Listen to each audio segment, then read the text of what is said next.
Video छोटे बच्चों के लिए नहीं है। अगर तुमको वीडियो में गालियां नहीं पसंद तो ये वीडियो को मत देखो, मेरी तुमसे दरख्वास्त है। Thank you.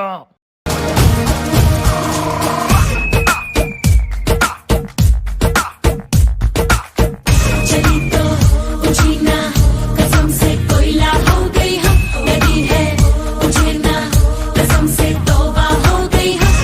हाँ भाई, कैसी लगी?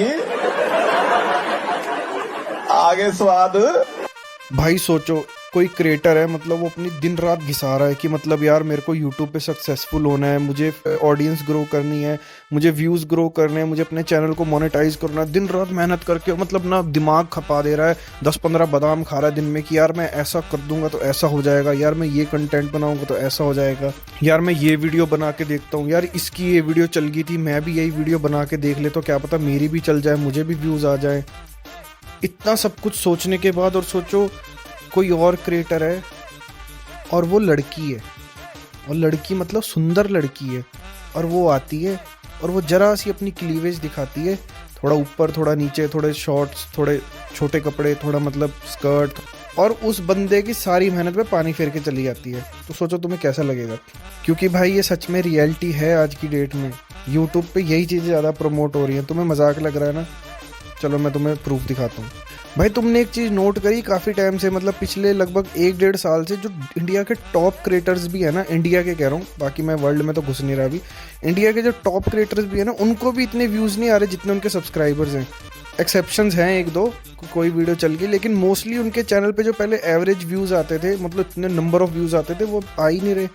अब उसका रीज़न क्या हो सकता है यार? रीज़न ये हो सकता है कि या तो लोगों ने उनका कंटेंट जो पहले पसंद करते थे वो उनको पसंद नहीं आ रहा, या फिर ये है कि यूट्यूब पे वैसी चीज़ें प्रमोट होने लग गई ज़्यादा कि लोगों का ध्यान उनके इतने अच्छे कंटेंट पे जाता ही नहीं। अब कलयुग की यही सच्चाई है भाई कि जो दिखता है वही बिकता है, लेकिन मोस्टली ऑडियंस जो है वो यही चीज़ें पसंद करती है भाई देखना, कि भाई जिसमें थोड़ी वल्गैरिटी हो। तुमने कभी एक चीज़ नोट नहीं करी कि यार जितने भी क्रिएटर्स होती है ना, फीमेल क्रिएटर्स मतलब जो मतलब थोड़ा एडल्ट कंटेंट टाइप पोस्ट करती हैं, क्लीवेज दिखाती हैं, बिकनी में अपनी फ़ोटोज़ अपलोड करती हैं, या कह लो कि सॉफ्ट पॉर्न बना रही हैं अपने सोशल मीडिया प्लेटफॉर्म्स पे, तो वो तो मोस्टली बाहर विदेशों की फीमेल क्रिएटर्स हैं। उनको इंडिया में इतना क्यों दिखाता है ये यूट्यूब या इंस्टाग्राम? क्योंकि भाई उनको पता है सबसे ज़्यादा वेली ऑडियंस, सबसे ज़्यादा ठरकी ऑडियंस यहीं की है, इस कंट्री की है, जो साला फ़ोटो देख ऑडियो सुन के ही मतलब गीले हो जाते हैं। फीमेल क्रिएटर होगी जापान की, चाइना की, जर्मनी की, यूरोप की, मैक्सिको, अमेरिका, कनाडा, लेकिन वो अपना पेड प्रमोशन कर रहे होते हैं इंडिया में, क्योंकि उसको पता है सबसे ज़्यादा ठरकी ऑडियंस यही की है। यहाँ के लॉन्डो को अगर मैं ज़रा बस एक कमेंट पे दिल दे दूंगी ना, लाइक कर दूंगी, तो ज़मीन जायदाद, अपनी गाड़ी, दुकान, मकान सब बेच देंगे मेरे लिए। इसको उनको पता है कि भाई यहाँ के लॉन्डो की मेंटालिटी कितनी है। तो अगर कायदे से बैन करना है तो इन चीज़ों को भी करो फिर। तो फिर एक चीज़ के पीछे हाथ धो के पड़ने से अच्छा है ना कि पूरी मतलब गंदगी को ही साफ कर दिया जाए फिर। मतलब कल तक तो जो लोग लेटेंट को देख के हंस रहे थे, मतलब अरे भाई क्या शो मचा दिया यार समय भाई, अरे भाई ये वो, और आज भाई उसको गालियां दे रहे कि भाई साहब ये क्या बना दिया बवासीर। नो डाउट वो जोक बहुत ही घटिया थे। हमारी इंडियन फैमिलीज़ में या हिंदू संस्कृति में या सनातनी संस्कृति में माँ बाप के ऊपर ऐसे घटिया जोक नहीं बनाए जा सकते। ये हम वेस्ट वाले तो है नहीं, अब वो तो साले पता नहीं क्या अपनी माँ बहन सबको ही लपेट रहे हैं ना, हम वो वाली संस्कृति वाले तो हैं नहीं हम। अब शायद उन्होंने फ्लो में वो बात बोल दी, लेकिन वो ऑडियंस को पसंद नहीं आई। अगर हमारे इंडिया के कानून के हिसाब से जो भी कानूनी कार्रवाई बनती है पब्लिक प्लेस में, यूट्यूब भी क्योंकि एक पब्लिक प्लेस ही है ना, तो पब्लिक प्लेस में जो भी अश्लीलता फैलाने के ऊपर उनके ऊपर जो भी कार्रवाई होगी वो तो देखो अब करेगी कोर्ट, है ना हमारी, जो भी हमारा कानून है वो तो अपना काम करेगा ही। लेकिन यार अगर फिर कानून को काम करनी है तो सब चीज़ पे काम करना चाहिए ना। तो उनको ये भी तो ध्यान देना चाहिए कि ये जो बाकी अदर प्लेटफॉर्म्स हैं इन पे किस तरह की मतलब ये अश्लीलता फैलाई जा रही है, न्यूडिटी कह लो या जो मर्जी कह लो, सॉफ्ट पोर्न फैलाया जा रहा है लोगों का दिमाग ख़राब करने के लिए। अब मैं तुम्हें अपने फेसबुक की एक फीड दिखाता हूँ, ठीक है? मैंने इन चीज़ों को फॉलो भी नहीं करा हुआ, तुम चेक कर सकते हो, साइड में फॉलो का ऑप्शन लिखा आ रहा होगा। यूट्यूब कह रहा हूँ, फेसबुक खुद इन चीज़ों को प्रमोट कर रहा है मेरी फीड पे, और मेरे जैसे पता नहीं लाखों कितने और यूज़र्स होंगे जिनकी फीड पे ये चीज़ें प्रमोट हो रही होंगी। अब देखो बीच में कोई BGMI का पोस्ट आएगा, चलो ठीक है BGMI तो मैं खेलता हूँ PUBG, है ना, कोई सैमसंग की ऐड आ गई, कोई MX प्लेयर की ऐड आ गई, ये तो चलो नॉर्मल ऐड्स होगी। अब बीच में देखो ये क्या कंटेंट आ जाता है। अब मान लो मैं अपनी फैमिली के साथ बैठा हूँ, या मेरे साथ कोई बच्चा बैठा हुआ है या कोई लड़की मेरे साथ बैठी हुई है, तो उस पर क्या इंप्रेशन पड़ेगा कि भाई मेरी फीड में क्या शो हो रहा है। उसको तो ये लगेगा ना कि मैं ये चीज़ें देखता हूँ, जबकि मैंने इन चीज़ों को फॉलो भी नहीं करा हुआ है। तो उस हिसाब से तो फिर ये जितने भी ये फेक यूज़र्स कह लो, या जितने भी ये ऐसे यूज़र्स हैं जो इन चीज़ों को प्रमोट कर रहे हैं इन प्लेटफॉर्म्स पे, या तो इनके अकाउंट बैन होने चाहिए या फिर ये प्लेटफॉर्म ही पूरा बैन होना चाहिए इंडिया में। अब ऐसे तो है नहीं कि तुम समय रैना को रोक दोगे गाली देने से तो इंडिया में गालियाँ रुक जाएगी। क्यों, हमने कभी पार्लियामेंट में नहीं सुनी हुई गालियाँ? जिनको हम जनप्रतिनिधि अपना चुनते हैं, जिन नेताओं को, उनके मुंह से नहीं सुनी हमने गालियाँ? क्या सब देते गालियाँ भाई। मौके की बात है कि किसी का शनि भारी होता है तो आ जाता है लपेटे में। तो भाई अगर बैन करना है तो इन सब चीज़ों को भी करो ना। नेटफ्लिक्स पे इतना गंद मचा हुआ है, ये अमेज़ॉन प्लेयर पे इतना गंद मचा हुआ है, वेब सीरीज़ में इतना गंद मच रहा है, इन पे भी फिर सेंसर होना चाहिए ना हर चीज़ में, कि भाई उसमें तो तुम ये सब दिखा दे रहे हो। और अगर तुमको फिर सारी चीज़ें अपनी संस्कृति के अकॉर्डिंग करनी है तो फिर सब चीज़ों पर ही बैन लगाओ ना। क्या हम जैसे नए क्रिएटर्स फिर क्या करें? अब हम नंगा नाचने लग जाएं? अब हम इतनी कोशिश करते हैं कि भाई हमको व्यूज़ आ जाएं।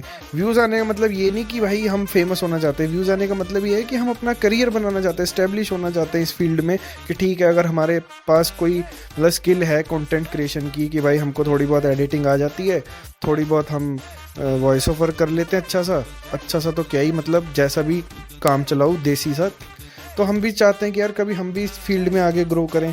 लेकिन यूट्यूब प्रमोट इन चीज़ों को करता है। अब कोई लड़की बिकनी में घूम रही है, भाई उसके पास तो है ना बहुत कुछ दिखाने को, मेरा मतलब कि टैलेंट स्किल्स उसके पास तो होंगी ना वो चीज़ दिखाने को। हमारे पास तो वो भी नहीं है, हम क्या दिखाएं? हम नंगे घूमे क्या लड़के? हमको फिर भी व्यूज़ नहीं आएंगे। और मे भी ये भी हो सकता है कि भाई मतलब ये सारे प्लेटफॉर्म्स जो हैं वो अमेरिका ओन करता है, यूएसए बेस्ड कंपनीज हैं सारी।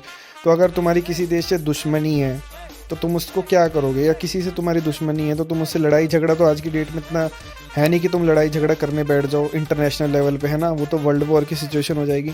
तो तुम सॉफ्टली उस देश की यूथ जनरेशन को ही ख़त्म कर दो, मतलब बिगाड़ ही दो उनको, साला नपुंसक ही बना दो, इतना उनको डिप्रेशन में डाल दो इन चीज़ों को दिखा दिखा के। वो यूथ जिसने देश की तरक्की के बारे में सोचना था वो कुछ सोच ही ना सके, और उसके दिमाग में बस ये रील्स वगैरह यही घूमती रहें। और ऐसा नहीं है कि भाई ये फीड मतलब मैं तुमको कहीं से सर्च करके बता रहा हूँ, भाई मैं भक्ति की चीज़ें भी सुनता हूँ, मैं अच्छी चीज़ें भी सुनता हूँ, लेकिन मान लो मैं सर्च कर रहा हूँ, मैं बागेश्वर धाम बाबा जी को सुन रहा हूँ, मैं प्रेमानंद महाराज जी को सुन रहा हूँ, बीच में नेक्स्ट रील स्क्रॉल करी तो ये एकदम से ऐसी कोई कुछ भी कह लो अडल्ट कंटेंट टाइप खुल जाता है। तो यार अब ये तो यूट्यूब को भी होना चाहिए ना कि एक कंटेंट कितना अच्छा दिखा रहा हूँ फिर उसके साथ में क्या ही दिखा रहा हूँ। तो इसका मतलब इनका कोई स्टैंडर्ड नहीं है, या तो हम ऑडियंस ने इन प्लेटफॉर्म्स को इतना पावरफुल बना दिया है कि भाई ठीक है तुमने जो दिखाने दिखाओ, हम तो सब कुछ एक्सेप्ट कर लेंगे। तो अगर हमें समय रहना एक्सेप्ट नहीं करना तो हमें इन प्लेटफॉर्म्स की ये गंदगी भी एक्सेप्ट नहीं करनी भाई। लेकिन बात तो फिर वही आ जाती है भाई, मेरे शब्द नहीं है, नारायण के जिसने पूरा ब्रह्मांड रचा है उसके शब्द हैं कि कलियुग आएगा, कलियुग में हर आदमी के अंदर कली राक्षस होगा, थोड़ा बहुत होगा या ज़्यादा होगा, जो मेरा नाम जपेगा वो थोड़ा कम प्रभाव में होगा इसके। तो भाई मैं अकेला या हम इंडिया का कानून क्या ही कर सकता है, समय रहना जैसे आदमियों को ब्लॉक करके या उन पे कानूनी कार्रवाई करके? कुछ नहीं होगा। कलियुग में रह रहे हैं हम यार, हर किसी के अंदर कली पुरुष है। और ये मेरे नहीं, उस नारायण के शब्द हैं यार जिन्होंने पूरा ब्रह्मांड रचा है। तो फिर तो अगर तुम्हें हर चीज़ अपने संस्कृति के हिसाब से, अपने धर्म के हिसाब से करनी है तो फिर शराब भी बैन करो इस देश में, सिगरेट, स्मोकिंग, जो भी ये चरस वरस चलती है इस देश में वो सब बैन करो। जितनी हमारा धर्म तो नहीं सिखाता कि भाई ये सब चीज़ें यूज़ करो, है ना। हमारा इंडिया ना इकलौता एक ऐसा बदनसीब देश है जहाँ कहते हैं धर्म सबसे ऊपर है, राम राज्य होना चाहिए, राम जी की ये बात माननी चाहिए, राम जी को हमें फॉलो करना चाहिए, भगवान श्री राम का राज्य होना चाहिए। मतलब बोलते तो ऐसे हमारे नेता लोग, ये बाकी जितने भी हमारी सोसाइटी के लोग हैं, लेकिन फॉलो कोई कुछ नहीं करेगा। हमारा देश इतना बदनसीब है कि जिस देश में धर्म को सबसे ऊपर रखा जाता है उसी देश में धर्म सबसे जल्दी कह लो ख़त्म होने जा रहा है। क्योंकि हमारे ना तो हमारी जुडिशरी इस चीज़ पे फोकस कर रही है, ना हमारी पॉलिटिशियंस इस चीज़ पे फोकस कर रहे हैं, और जनता तो है ही हमारी गधे की तरह, बस जो सुना दो, जो बोल दो। एक नेता आएगा वो बोल देगा मेरे को वोट दो, मैं राम राज्य लेकर आऊँगा, लेकिन करता वो कुछ नहीं, फिर वोट लेके बैठ जाता है अपनी सीट पे और जनता उसको सवाल भी नहीं करती। यही जो ये फेसबुक का ओनर है ना, ये जुकरबर्ग है ना, इसकी बोलती बंद हो गई थी वहाँ पे सेनेटर के सामने अपने यूएसए में कि भाई तू पब्लिक प्लेस में न्यूडिटी फैला रहा है, तुम्हारा प्लेटफॉर्म कि जो छोटे बच्चे हैं या लड़कियां हैं उनके सामने ऐसी रील्स आ रही हैं, ऐसी वीडियोस आ रही हैं, तो उन पे क्या असर पड़ेगा, क्या उनके माँ बाप को तुमने सॉरी मांगी? तो ये जो इतना बड़ा बन रहा है ना बिलियनियर दुनिया का, इसको सॉरी मांगनी पड़ेगी थी सबके सामने, भरी अदालत में, कोर्ट में, सेनेटर के सामने, लोगों के सामने, मीडिया के सामने। 37% of teenage girls between 13 and 15 were exposed to unwanted nudity in a week on Instagram. You knew about it. Who did you fire? Senator, this is why we're building all Who these did you different fire? tools. Senator, I don't think that's. Who did you fire? So you That didn't I'll take work any with- action. You didn't That's take not any true, action. Senator. You didn't fire anybody. You haven't not true. compensated a That's single not- victim. that's Let not me what I ask you said. this. Let me ask you this. There's families of victims here today. Have you apologized to the victims? Would you like to do so now? Well- They're here. Would you like to apologize for what you've done to these good people? I'm sorry for everything that you've all been through. It's terrible. No one should have to go through the things that your families have suffered. And this is why we invested so much and are going to continue doing industry-leading efforts to make sure that no one has to go through the types of things that your families have had to suffer. लेकिन तुम्हें क्या लगता है Indian government के आगे, India के लोगों के आगे माफ़ी मांगेगा कभी कि हाँ भाई मेरे प्लेटफॉर्म पे तुमको इतनी गंदगी देखने को मिलती है? अजी घंटा।